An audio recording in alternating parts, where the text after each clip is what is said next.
Years earlier, Charles had allegedly made his sons a promise about Diana's memory, one designed to protect them while calming the monarchy. It was never written into any official agreement. Yet William remembered the exact words, and Harry had built years of trust around believing they would never be broken. The promise had been made during the most fragile period of their lives, when William and Harry were still trying to understand how their mother could be everywhere in public conversation, yet suddenly absent from their world. Her photographs filled newspapers. Her name echoed through ceremonies, speeches, and carefully prepared tributes. But inside the palace, every mention of Diana seemed to carry rules. What could be said, who could say it, and how much emotion could be shown were quietly controlled. Charles understood that his sons were watching. They were grieving, but they were also learning how the monarchy handled pain. Behind closed doors, he allegedly assured them that Diana's memory would never be turned against them. Her name would not be used to settle family arguments, force royal obedience, or strengthen a public strategy. It was not a constitutional pledge. There were no signatures, witnesses, or official records. That was exactly why it mattered. It was a father asking his sons to trust him. Over time, however, the palace began reshaping Diana into something safer. The woman who had challenged royal traditions became a polished symbol of compassion. Her conflicts were softened. Her anger was pushed aside. Her memory was honored, but only within carefully controlled boundaries. William responded by moving closer to the institution. He believed Diana's legacy could be protected from within, through patience, restraint, and quiet influence. Harry moved in the opposite direction. To him, silence allowed others to rewrite her story. He became convinced that public resistance was sometimes the only way to defend what private promises could not protect. The brothers disagreed about method, but not about the promise. Neither believed Charles would openly speak for Diana to pressure one of them into submission. That was why the confidential palace proposal had become so dangerous. It involved Harry's future role, the limits placed on his public identity, his access to the family, and his claim over matters connected to Diana's inheritance. Charles had presented it as a necessary settlement, one that would protect the monarchy from further embarrassment. Harry saw it as another attempt to control him. Every argument had failed. Duty had failed. Family loyalty had failed. Even warnings about public consequences had failed. Then, Charles mentioned Diana. He claimed he was only reminding Harry of her devotion to service. But William heard something colder beneath the words. Charles was not simply remembering her. He was deciding what she would have believed, what she would have demanded, and which son she would have supported. In that moment, William understood why Harry had walked away. The name had not slipped out accidentally. It had been chosen because Charles believed Diana was the one argument Harry could never reject. That realization changed the argument completely, because behind Charles's words stood a palace document that appeared to define Diana's legacy without either son's approval. Hidden inside the palace system was a document few family members had ever seen. It did not concern Diana's death, her marriage, or her public duties. It concerned ownership of her words, her image, her jewels, and the emotional legacy Charles had now invoked against their youngest son.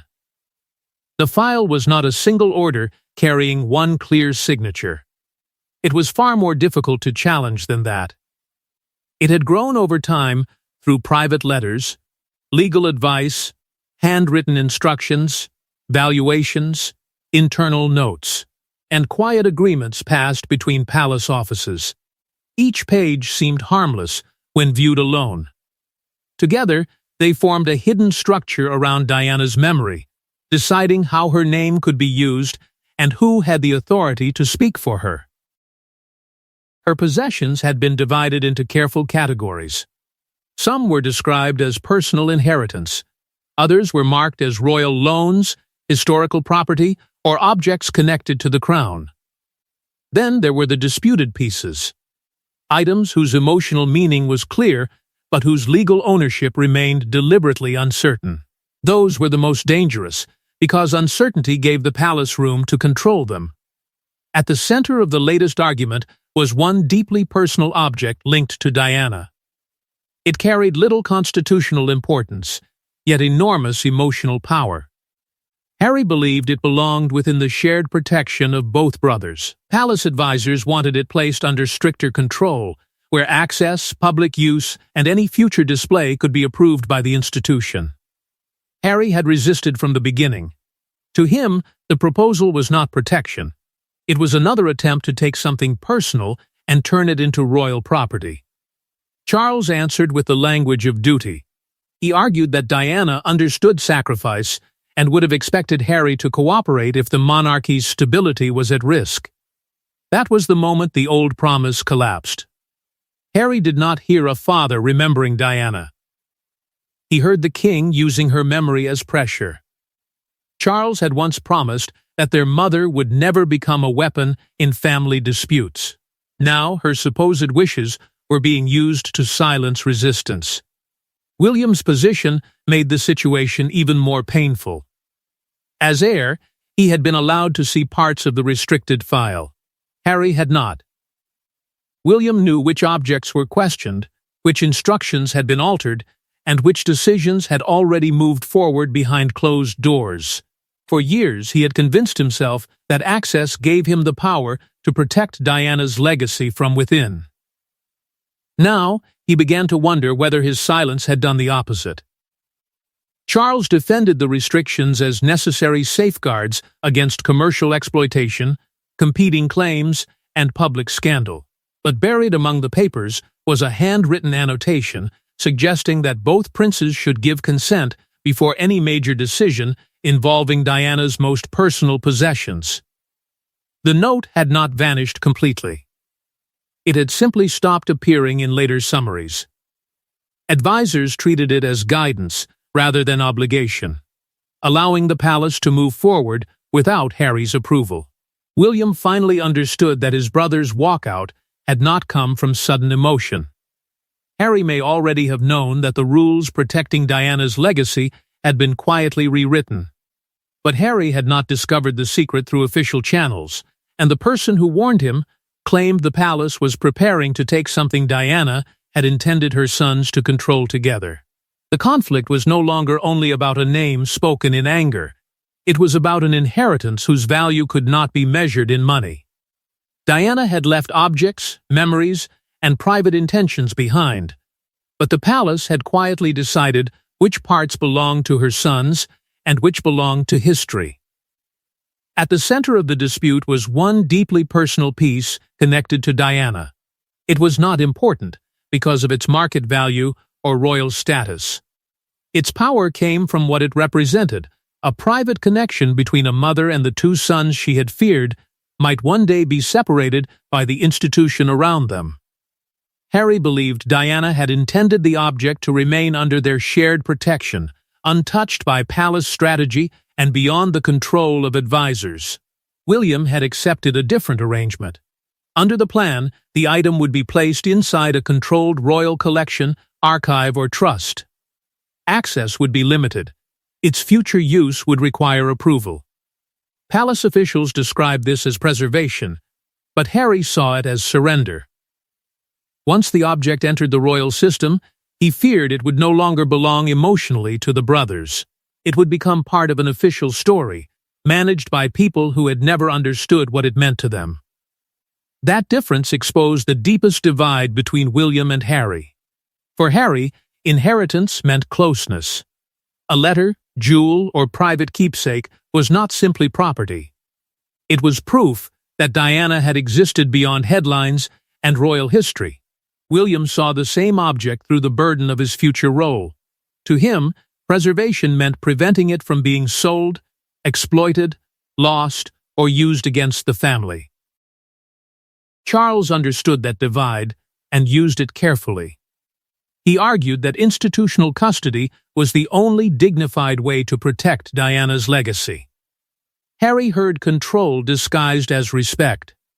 He feared the object would one day be displayed, restricted, or publicly explained in language Diana would never have chosen. William shared more of those concerns than he admitted. But challenging the arrangement meant confronting a structure he had spent years preparing to inherit. He feared that breaking one decision could weaken every agreement built around the monarchy's private history. The betrayal cut deeper because William had once promised Harry that no unilateral action would be taken. Yet the palace moved forward. Whether William had been kept in the dark or pressured into silence no longer mattered to Harry. The result was the same.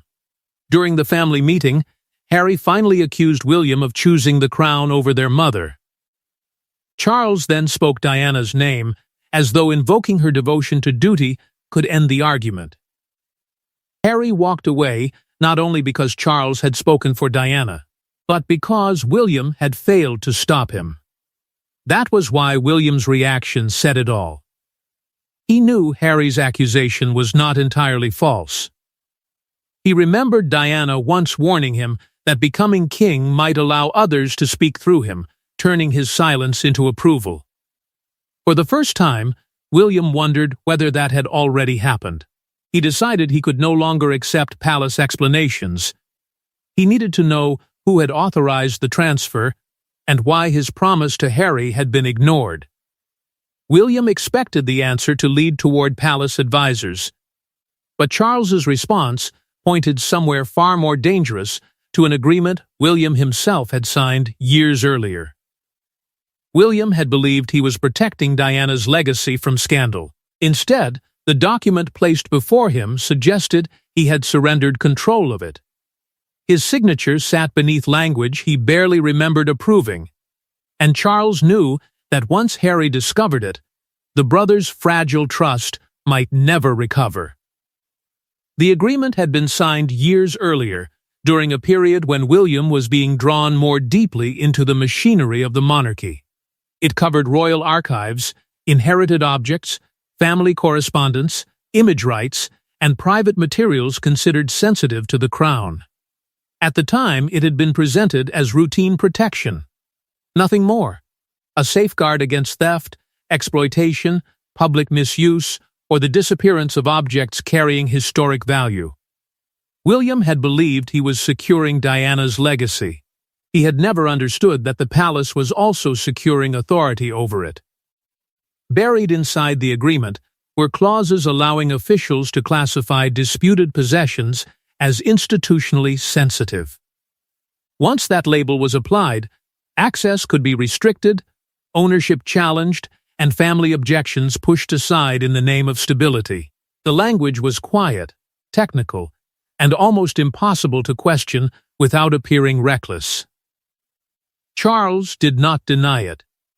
He reminded William that he had been an adult, surrounded by advisors, and acting not only as Diana's son, but as a future king. To Charles, the signature ended the debate. William had approved the system, and now he was expected to defend it. But William could finally see how palace procedure worked. The most painful decisions were rarely announced as betrayals. They arrived as files, summaries, and carefully written protections. Grief entered the institution as something personal, then emerged as property governed by rules. For the first time, he fully understood Harry's fear that the monarchy absorbed private pain and transformed it into royal control. Charles warned him that reversing the decision would make the heir appear weak. It would suggest that signed agreements could be overturned by family emotion. Worse, it could expose the palace to competing claims over Diana's possessions and memory. William asked the question Charles had been avoiding: had Harry been told what the agreement truly allowed?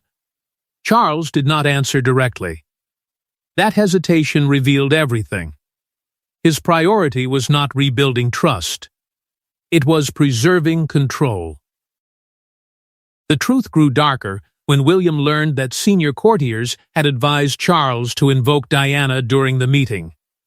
They believed Harry might resist the king, reject palace warnings, and challenge William, but he could never publicly refuse what appeared to be his mother's wishes. William reacted with fury. Diana's memory had not been honored. It had been selected as leverage. Then, he understood his own expression after Harry walked away. It had exposed guilt because he had recognized the hidden agreement immediately. Harry believed something had been concealed from him, and William knew that belief was justified. Now the choice was brutal. He could expose the agreement and admit his role, risking the monarchy's authority and his father's trust. Or he could defend it and lose what remained of his bond with Harry. Before he could decide, word arrived that Harry had already requested access to Diana's sealed personal records. The request triggered immediate alarm, because one sealed record contained Diana's own words about how her sons should respond if the monarchy ever tried to divide them. For years, the sealed message had been treated as too personal, too sensitive, and too dangerous to release. But its existence was no longer secret. Diana had allegedly anticipated that royal duty might one day turn her sons against each other, and she had left them a warning about exactly that moment. The record had been prepared during a period of deep uncertainty, when Diana was said to have grown increasingly anxious about the future waiting for William and Harry. She did not know the precise arguments they would face or the decisions that would one day divide them. But she understood the forces already gathering around their lives: pressure, rank, loyalty, silence, and the dangerous belief that duty should always come before emotion. Her message was not a prophecy. It was more intimate than that. It was the warning of a mother who feared that one son would be shaped by the crown while the other would struggle against it, until both mistook distance for protection. That was why the record had been restricted. According to those aware of its contents, Diana had privately questioned the monarchy's treatment of emotional weakness. She feared that pain was often managed instead of understood, and that loyalty could become a test used to silence honest feeling. Such words were considered explosive, not because they attacked one individual, but because they challenged the system surrounding her sons. Harry believed the message belonged equally to him and William. He demanded that it be opened only when both were present, without advisors choosing which passages they were permitted to hear. Charles refused. He argued that releasing it could damage Diana's dignity, revive old scandals, and destabilize a family already under public pressure. But William suspected the deeper fear. If Diana's actual words resembled the conflict unfolding around them, the palace would lose the power to claim what she would have wanted. Then William learned that Charles had already been briefed on the message. Harry had been denied access, yet Charles knew enough to invoke Diana's supposed devotion to duty. The imbalance enraged William. His father had spoken on her behalf while keeping her real voice sealed away. William confronted him directly. He could not claim to know Diana's wishes while refusing to let her sons hear what she had said. Charles answered with the cold logic of monarchy. Some truths, he insisted, had to be protected from people who might use them irresponsibly. The words struck William harder than expected.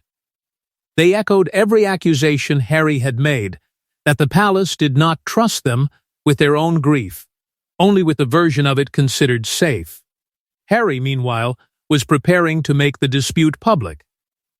If the request was denied, he intended to expose the hidden agreement and the existence of the sealed record. William knew what that could destroy. Diana's final privacy might become another public battlefield. He contacted Harry and asked him to return. Harry gave only one condition: William had to answer honestly whether he had known about the agreement. William hesitated. That brief silence told Harry everything. For the first time, William understood that delay was no longer neutrality. It was a choice. He formally requested access to the sealed record himself, directly challenging the decision Charles had defended. Charles could tolerate Harry's rebellion, but William's defiance threatened something greater: the authority of the king over the heir who would one day inherit everything. For years, William had avoided becoming the battlefield between Charles and Harry. Now there was nowhere left to stand. The king demanded loyalty, Harry demanded truth, and Diana's sealed words waited between them, forcing William to choose whether he was first a son, a brother, or the future monarch. The confrontation was no longer a private disagreement between father and son. It had become a struggle over authority. Charles insisted that the heir could not openly challenge decisions made to protect the crown. If William questioned the agreement now, he would not only weaken his father, he would weaken the office he was destined to inherit. William refused to accept that argument. The monarchy, he said, could not defend itself by controlling the memory of someone who could no longer answer back. Diana's name had been used to pressure Harry, while her own words remained sealed. That was not protection. It was manipulation. Charles accused him of allowing Harry's anger to dictate royal policy. To him, Harry's pain had become unpredictable, public, and dangerous. Every concession risked inviting another demand. But William answered with a truth Charles did not want to hear. Harry's grief had become public because the family had repeatedly refused to face it in private.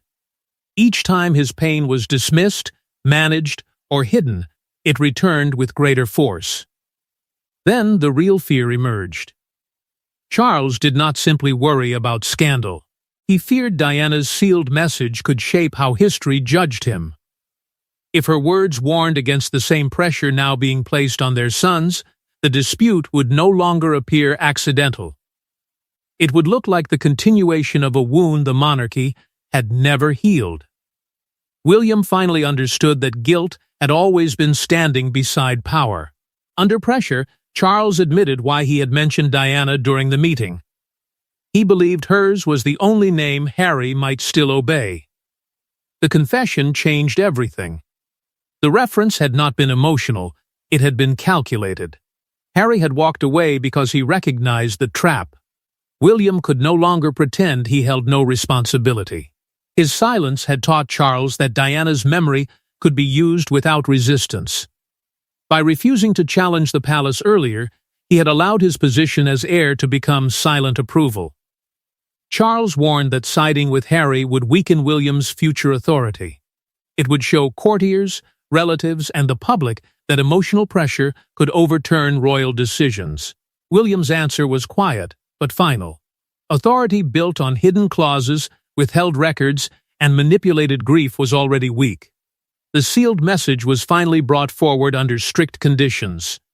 Palace officials prepared to brief William alone, hoping the heir could be controlled before Harry became involved. William refused. Harry had to be present. No summaries, no selected passages, no advisors explaining what Diana had meant. Harry agreed to return, but only if the meeting was treated as a family confrontation rather than royal procedure.